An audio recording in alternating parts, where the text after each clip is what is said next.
할렐루야, 오늘도 좋은 날입니다. 잠언 1장 8절에서 9절 말씀 묵상입니다. 오늘은 지혜는 부모의 훈계를 듣는 것입니다 라는 제목으로 말씀을 나누도록 하겠습니다.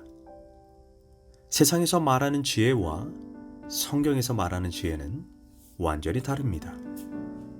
세상에서는 어떤 처세술에 능통하거나 보통 가방끈이 긴 거, 독서를 많이 해서 다방면에 지식이 많은 것을 지혜라고 말합니다. 그러나 성경에서 말하는 지혜는 그런 개념이 아닙니다. 가장 우선되어야 하는 조건이 있는데 그것이 하나님과 올바른 관계, 하나님과 친밀한 교제가 전제되어야 합니다. 잠언은 20번이나 반복해서 지혜의 길을 이렇게 말합니다.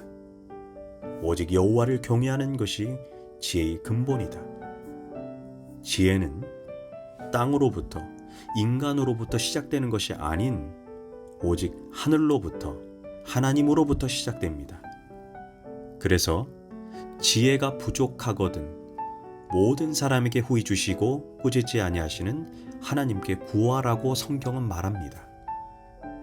이처럼 지혜는 오직 하나님을 통해 하나님께서 성경에서 말씀하신 방식대로만 우리에게 찾아옵니다. 특별히 오늘 본문에서는 지혜를 얻는 첫 번째 방법으로 부모의 훈계를 말합니다. 8절에서 내 아들아, 내 아비의 훈계를 들으며 내 어미의 법을 떠나지 말라. 잠언은 먼저 지혜가 부모님을 통해 자녀에게 주어진다라고 말합니다. 유대인들은 탈무드에서 이렇게 말합니다. 부모는 이 땅에 하나님의 대리자로 임명받은 자다라고 말합니다. 그래서 하나님은 아무리 세상적으로 무식한 부모라 할지라도 자녀들에게 대해서만큼은 무엇이 올바른 길인지 제시해 줄 수 있는 눈을 하나님이 부모들에게 허락해 주셨다라고 말합니다. 세상에서 부모만큼 자녀를 조건 없이 사랑하고 잘 되길 바라는 존재는 없습니다. 그래서 하나님은 부모를 통해 자녀들에게 말씀을 하십니다. 특별히 오늘 본문에서 부모는 자기 자녀들을 지혜롭게 하기 위해 반드시 훈계를 해야 한다고 말합니다. 성경에서 말하는 훈계는 원어로 무사르라고 하는 단어로 그 뜻이 매우 엄격합니다. 잘못된 길로 가는 자녀들에게 엄한 징계와 채찍을 사용해서라도 올바른 길로 인도하는 것이라는 의미입니다. 특별히 부모의 첫 번째 사명은 자녀에게 하나님을 경외하는 법을 가르쳐야 합니다. 신명기에서 하나님은 자녀를 부지런히 가르치라고 부모들에게 명령을 합니다. 하나님의 형상이 일그러지지 않았을 때, 순수하고 깨끗할 때, 의심 없이 진리를 받아들일 때, 하나님을 거역하는 마음이 없을 때 하루라도 빨리 자녀를 부지런히 가르치라고 훈계합니다. 훈계를 해야 할 때 훈계하지 않으면 자녀는 멸망의 길로 가게 됩니다. 성경의 대표적인 인물이 엘리 제사장입니다. 두 아들 홈리와 비느하스는 하나님에게 바쳐질 제물을 먼저 자신들이 취했고 또한 성전에서 봉사하는 여인들을 겁탈하는 등 망나니 짓을 했습니다. 그러나 그 소문을 듣고도 아버지 엘리는 얘들아, 너희들 그러면 안 된다 라는 이렇게 가벼운 훈계만 했습니다. 결국 하나님의 진노를 산 두 아들은 블레셋과의 전투에서 전사하게 되고 하나님의 법궤 또한 적군에게 빼앗기게 됩니다. 아버지인 엘리 제사장 역시 의자에 앉아 두 아들의 죽었다는 소식과 법궤를 빼앗겼다는 비보를 듣고 그 충격에 넘어져 목이 부러져 죽고 말았습니다. 훈계를 하지 않고 그저 좋은 게 좋은 거다는 식으로 무심코 넘긴 것이 하루 만에 엘리의 가문을 멸망하게 한 것입니다. 기억하십시오. 부모는 자녀를 훈계할 책임이 있습니다. 자녀 역시 부모의 훈계를 받아야 할 의무가 있습니다. 특별히 잠언 1장 8절은 부모의 법을 떠나지 말라고 우리에게 경계합니다. 이는 선택사항이 아니라 반드시 따라야 하는 의무사항입니다. 부모의 사랑이 담긴 책망과 훈계는 반드시 듣고 지켜야 하는 법과 같은 것입니다. 그것을 지킬 때 비로소 지혜자가 되는 것입니다. 잠언 10장 17절은 말합니다.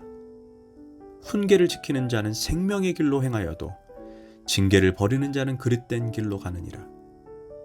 그래서 부모들은 어린 시절부터 부지런히 하나님을 경외하는 법을 자녀들에게 가르쳐야 합니다.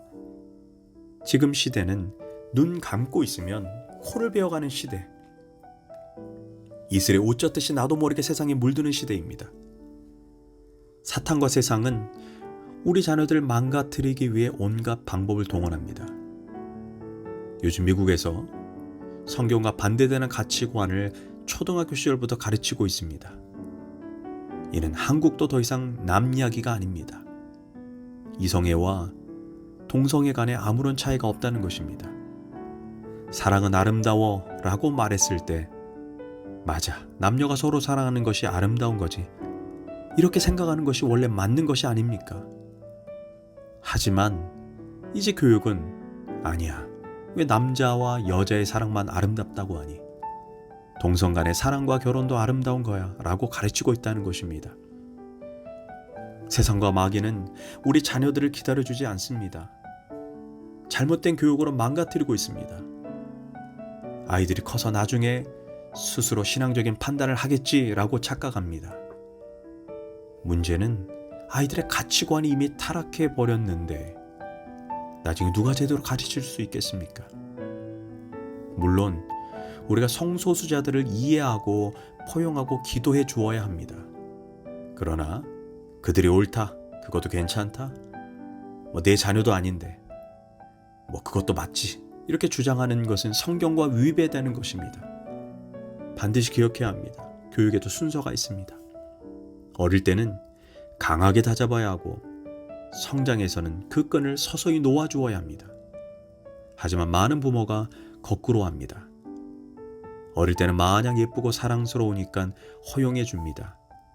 할아버지 수염을 잡아당겨도 허허 웃기만 합니다. 가지가 나무에서 뻗어나갈 때 방향을 제대로 잡아줘야 합니다. 방향이 잘못 잡힌 다음에는 아무리 강한 힘으로 밀어도 방향을 올바르게 바꾸지 못합니다. 성경교육과 하나님을 경외하는 법은 어릴 때 가장 먼저 가르쳐야 합니다. 왜냐하면 그것이 모든 것을 바라보는 관점과 기준이 되기 때문입니다. 어릴 때는 하나님에 대한 거부감이 없습니다. 죄로 인해 타락해 가면서 하나님을 거부하는 것이기에 어릴수록 신앙교육을 제대로 시켜야 합니다. 어릴 때가 기회입니다.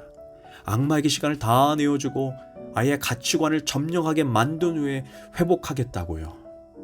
어림없는 소리입니다. 하나님을 경외하는 법을 일찍부터 가르쳐야 합니다. 그때를 놓쳐서는 안 됩니다. 그런데 왜 믿음의 부모가 하나님을 경외하는 법을 가르치지 못할까 생각해 보면 첫째는 자녀가 우상이 되었기 때문입니다. 우상에게 손을 댈 수도 없고 강요할 수도 없는 것입니다. 마음을 힘들게 하고 싶지도 않은 것입니다. 둘째, 우선순위를 놓쳤기 때문입니다.